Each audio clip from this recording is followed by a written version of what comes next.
Hi అండి, welcome back to my channel.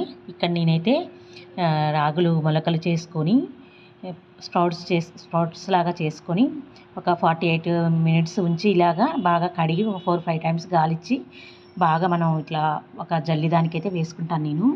ఇలా వేసుకోండి, చాలా పోషకాలు ఉంటాయి మనకి. ఇలా పౌడర్ చేసి పెట్టుకోండి, చాలా మంచిది. ఇది షుగర్ లెవెల్స్ స్టేబుల్గా ఉండేలా చేస్తుంది. ఇది మన షుగర్ని కంట్రోల్ చేస్తుంది.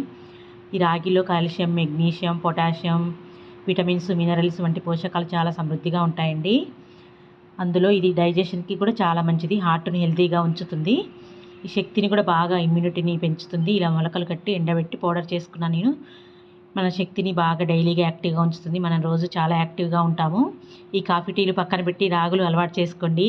రాగి జావను రోజు ఆరోగ్యంగా మనం డైలీ రొటీన్ చేసుకోవాలి. మన హెల్తీగా ఉంచడంలో బాగా తోడ్పడుతుంది. వెయిట్ లాస్కి కూడా బాగా ఉపయోగపడుతుంది. ఇలా పౌడర్ చేసుకొని ఇలా చేసుకోండి, చాలా బాగుంటుంది. సింపుల్గా, హెల్తీగా, టేస్టీగా ఉంటుంది. తప్పకుండా ట్రై చేయండి. ఇందులో నేను మెంతి పొడి, కొంచెం జీలకర్ర మెంతి పొడి వేసాను, కొంచెం సాల్ట్ వేసాను, నిమ్మకాయ పిండి కూడా కావాలంటే, లేకుంటే లేదు. తప్పకుండా ట్రై చేయండి. అందరికీ షేర్ చేయండి.